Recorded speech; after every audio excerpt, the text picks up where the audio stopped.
Sejam bem-vindos. Vamos entrar em modo político. A cada episódio recebemos os jovens das juventudes partidárias com assento parlamentar. Eu sou Mariana Rebocho. E eu, Afonso Ferreira. E neste último episódio juntamos as duas equipas que entrevistaram ao longo destes 6 episódios para trazer Daniel Ferreira, representante do LIVRE. Bom dia. Bom dia.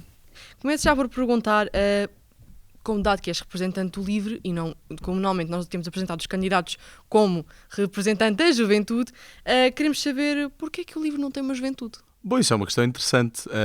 Devo começar por dizer que agradeço imenso o vosso convite. Nisto também é uma experiência um bocadinho nova, mas de facto nós não temos uma juventude partidária. No último congresso eletivo que tivemos, em maio do ano passado, nós de facto tivemos uma moção que propunha não a criação de uma juventude, mas de outras formas de participação para os jovens, porque acreditamos que essa parte tem que estar assegurada. A parte que nós não concordamos com as juventudes partidárias é um bocadinho a criação de uma piscina dos pequenos, como uma expressão que nós usamos muito, porque de facto os jovens ficam até aos 35 anos ou até aos 30 fechados a fazer as suas políticas essas que às vezes não passam para os programas eleitorais principais do partido, e isso para nós não é correto. Achamos que a participação dos jovens tem que ocorrer de uma forma natural, e no LIVRE eu acho que nós conseguimos trazer um bocadinho o exemplo do que é isso. Posso usar o meu exemplo, que hoje sou membro da Assembleia do LIVRE e sou também candidato às legislativas, mas nós temos cabeças de lista bastante jovens. Nós temos a Anabela Correia em Bragança, que é cabeça de lista, tem 24 anos. Temos a Inês Pires em Leiria, que tem 29, também é cabeça de lista. O segundo cabeça de lista em Leiria tem 19 anos, é o João Nunes, e portanto nós temos os nossos jovens a participar. Arranjámos uma forma diferente e incluímos-los logo no partido. O único constrangimento se calhar será que noutros partidos, ou nas juventudes partidárias, aliás, podem se inscrever a partir dos 14 anos. No LIVRE, aos 16 inscrevem-se e são um membro como qualquer outro, e portanto nesse sentido nós decidimos não ter juventude partidária e somos todos iguais, e portanto a opinião de um jovem de 16 é tão válida como um idoso de 90, que é um bocado o termo de comparação que podemos usar. Portanto, com juventude ou não, o LIVRE cada vez tem mais crescido ao longo das eleições. Nas últimas eleições aumentaram de 1 deputado para 4 deputados. Portanto, a minha pergunta é, quem é o LIVRE? Ou seja, como é que se caracteriza o LIVRE? Para caracterizar o LIVRE não é muito difícil. Nós somos uma esquerda que surge no meio da esquerda. À esquerda do PS, e porque nós acreditávamos, principalmente porque o LIVRE nasceu no seguimento do manifesto de uma esquerda livre, escrito numa altura em que tínhamos a troika em Portugal, em que a instabilidade era muita para toda a gente, e nós acreditávamos que era preciso uma solução nova, e percebemos que apenas com manifestos não íamos lá, então fundámos um partido. Nós estamos cá desde 2014, os nossos princípios sempre foram os mesmos, é pela liberdade, é pela ecologia, pela esquerda e pela Europa, uma esquerda europeísta um bocadinho que difere do que está à nossa esquerda, e é um bocadinho esta a posição do LIVRE, trazendo também princípios que são da esquerda e que nós achamos que são essenciais à vida em sociedade, como é a solidariedade, como é a universalidade, não só dos direitos como do voto, e nós olharmos um bocadinho mais para a política como algo que deve ocorrer de pessoas para pessoas e não das supostas elites que governam para as pessoas, que há ali um caminho no meio que nós consideramos que às vezes fica um bocadinho esquecido. Nós, por exemplo, e caracterizando um bocadinho o partido um bocadinho diferente dos restantes, o nosso programa é construído com todas as pessoas do partido, todos votamos nas emendas que propomos ao programa, todas as pessoas, sejam membros do LIVRE ou não, podem colocar propostas no nosso programa, todas as pessoas podem ser candidatos às primárias do LIVRE e, portanto, nós somos aqui um partido que traz um bocadinho, se calhar, o aprofundar da democracia que também gostávamos que existisse no sistema eleitoral como um todo. É uma forma de fazer política que eu acho que nos aproxima mais das pessoas, que devem ser o centro da política que é feita. Já que falaste bem no programa, passamos agora para o programa das legislativas de 2025. Uma das propostas que vocês têm para o ensino regular, não, já vamos ao superior, é garantir que todos os alunos têm os seus professores, ou seja, que têm todos os professores de todas as disciplinas. Como é que vão fazer essa magia que não tem conseguido ser feita ao longo destes anos todos? A resposta não é simples. Como em todas as políticas que se têm que propor ao país, nenhuma política é dissociável do restante. Na questão do ensino, que não é superior, mas é secundário, nós propomos várias reformas, mas esse é o princípio das reformas que se devem fazer no ensino superior. É certo que os currículos têm que ser revistos, temos que ver que hoje temos uma geração que já não se identifica com o currículo que existe atualmente, temos o grande desafio da inteligência artificial e como é que ela pode ser usada nas escolas, e até aí entram os professores, que têm que ser formados e têm que saber como é que estas ferramentas podem ser usadas na escola, se assim entendermos que as vamos incluir. Sobre ter professores a todas as disciplinas em todas as escolas. Primeiro nós temos que formar mais professores. E a diretiva que saiu, em que uma pessoa que tenha um curso pode dar aulas relativas à sua área de formação, acaba por ser um bocadinho um penso numa ferida que já está a sangrar demais. Os professores têm formação pedagógica e a pedagogia é algo que é essencial para nós podermos dar aulas. E o grande problema disso é que nós depois não temos professores preparados para lidar com todas as dificuldades, principalmente na inserção de alunos que venham de realidades mais desfavorecidas, e que nós sabemos que é um princípio da escola pública, é nós termos de facto a possibilidade de toda a gente poder estudar e estar na escola pública. Para termos professores em todas as áreas de ensino, nós precisamos não só de formar mais professores, mas também fazer com que a carreira seja mais atrativa, dar também mais autonomia às escolas, porque nós acreditamos que os diretores conhecem a realidade das suas escolas, que claramente o Ministro da Educação não conhece com a mesma proximidade. O diretor das escolas está lá todos os dias, conhece os alunos que têm, os professores que têm, e precisa de ter um pouco mais de autonomia para decidir nessas questões, não só da contratação de professores, mas como da gestão de turmas. E o caso de termos vários professores é isso, é contratarmos, trazermos também professores que se calhar acabaram por emigrar porque as condições da carreira não eram as melhores, e temos também que terminar com a desigualdade na contagem de tempo de serviço dos professores, porque não é justo e é um princípio que nós temos desde há muito tempo, porque achamos que não pode valer mais para uns e menos para outros, e não podemos ter congelamentos da carreira que acontecem ad eternum sem nunca ter uma solução.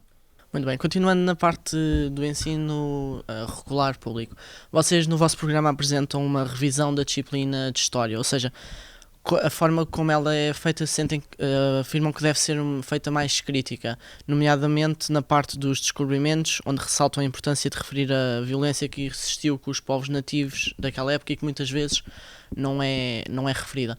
Não sentem que esta polémica pode ser um pouco Não sentem que esta proposta pode ser um pouco polémica? A política também tem que ser feita com polémica. Nós temos que ser corajosos, temos que ser inovadores, e essa proposta que referes, de facto, pode ser polémica para algumas pessoas, mas a verdade é que a escola serve também para fomentar o nosso sentido crítico, e a história, para mim, pessoalmente, e acho que para o livro no geral também, é das disciplinas mais importantes. Nós não sabemos lidar com o mundo que temos hoje em dia se não estudarmos o que aconteceu no passado.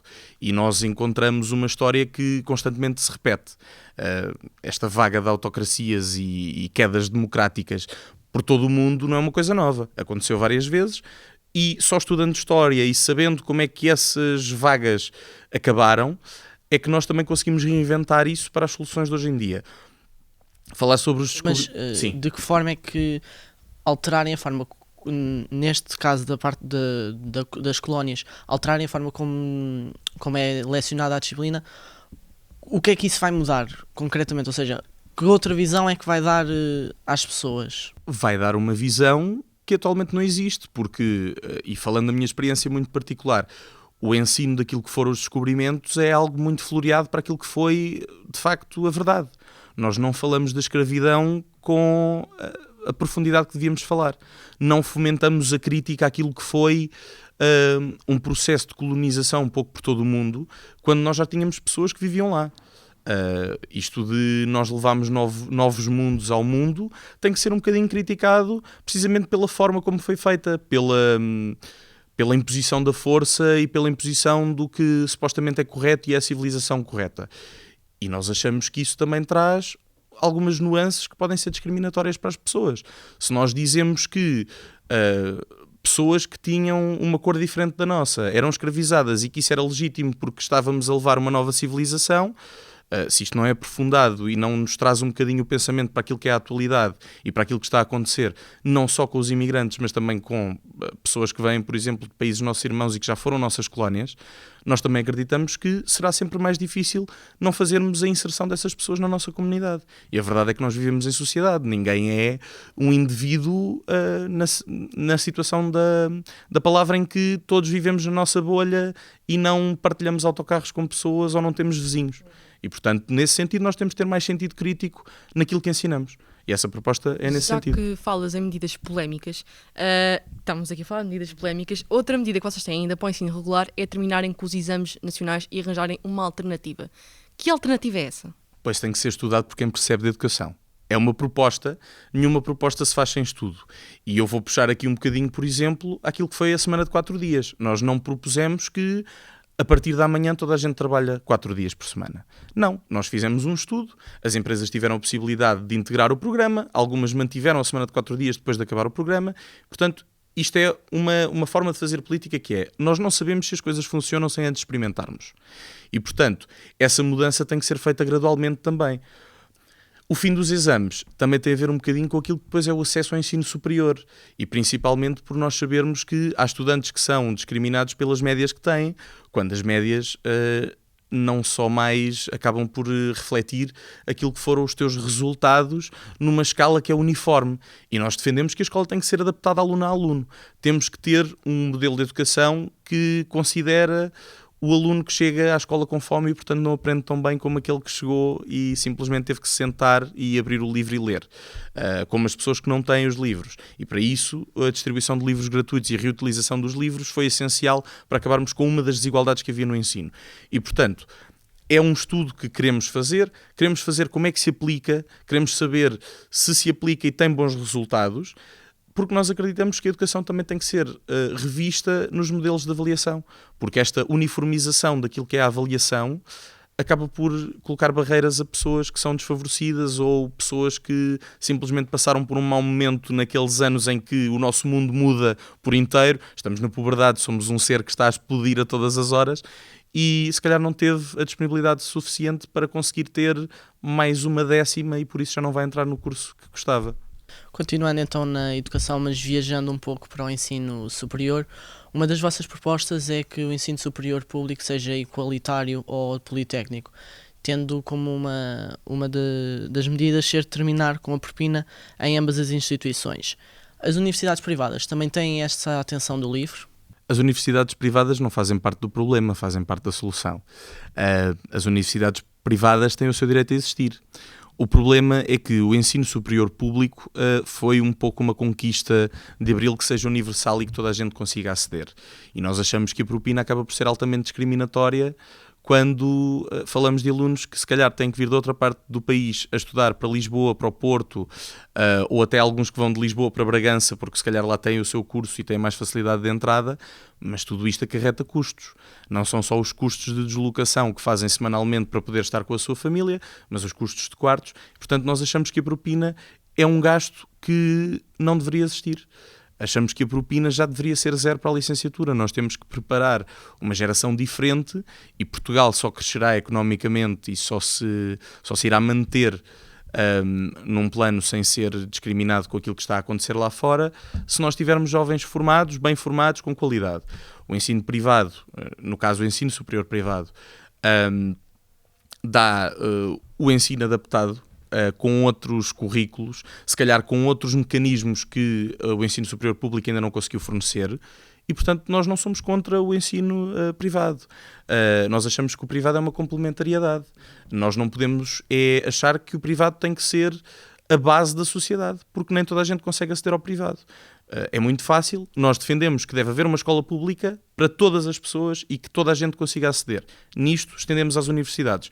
As escolas privadas podem existir, quem tiver condições de acesso pode ir, pode escolher, pode estar num colégio internacional, pode estar num colégio francês, o que quer que seja, e estudar nessa realidade se for a escolha dos pais. Mas nós temos que garantir que todas as pessoas conseguem estudar e conseguem começar uma vida adulta com a formação que entendem que é melhor para a sua vida. Mas a nossa questão mais era, por exemplo, alunos das universidades privadas que, por exemplo, acabam por ter de fazer um esforço financeiro, porque, como tu disseste bem, nós dependemos muito das médias e às vezes há famílias que até pedem empréstimos para conseguir que os filhos estudem numa universidade privada. Se existisse uma medida do Estado que ajudasse um bocadinho mais as propinas dos alunos das universidades privadas, acharias que isso facilitaria mais? Eu acho que facilita a perspectiva de um aluno que se calhar até não escolheu ir para o privado, não teve outra opção. Nós temos de ter noção de que lá está. Nós falamos sempre de perspectivas individuais daquilo que são as pessoas. E quem escolhe o ensino superior privado, se calhar não é porque era o que queria, é porque o seu curso não existe no sítio onde mora e, portanto, se calhar até fica mais barato não fazer o esforço de se mudar para outra cidade e poder estudar na sua, mas numa universidade privada. Nós não somos dogmáticos ao ponto de dizer que não devem existir e que não devem haver apoios do Estado. É certo que das universidades privadas também saem pessoas formadas e com imenso valor. Também sai investigação de qualidade, que aqui Portugal devia ter investido mais e no Orçamento de Estado tivemos um corte na FCT que não pode existir. Nós temos que financiar a investigação. E neste caso, as universidades privadas não são uma exceção. Nós temos que dar apoio a quem quer estudar. Obviamente que o público tem uma prioridade porque é um serviço que o Estado tem que prestar, mas, obviamente, os alunos que não consigam fazê-lo no ensino público têm que ter mecanismos para poder aceder ao ensino. É tão simples. Vamos então passar para as perguntas rápidas. Isto vão ser perguntas bastante divertidas. A primeira que eu ia perguntar é: porquê que o vosso símbolo é uma papoila? A papoila traz aquilo que foi a história das guerras no mundo e tem um simbolismo muito particular. Eu gostava de comentar a papoila até sendo um bocadinho mais divertido, porque a parte central da papoila parece a pata do animal e acabou por nos fazer sentido quando nos trouxeram essa perspectiva. A papoila traz a ecologia e por ser uma flor que é muito particular, porque nasce sem ser plantada e a coisa mais bonita de estarmos no mês de maio é, para além de vermos as espigas na rua, temos papoilas logo ao lado. E, portanto, é um bocadinho também a missão que nós temos, é de fazer florescer papoilas por esse país todo. Agora, assim, um desafio mais importante que é pizza com ou sem ananás? Eu sou a favor de pizza com ananás, mas quem quiser sem ananás, tudo bem. Eu acho é que não devemos proibir nada. Ser proibitivo não é o caminho. Qual é que é o nome do grupo do WhatsApp do livro? Temos vários.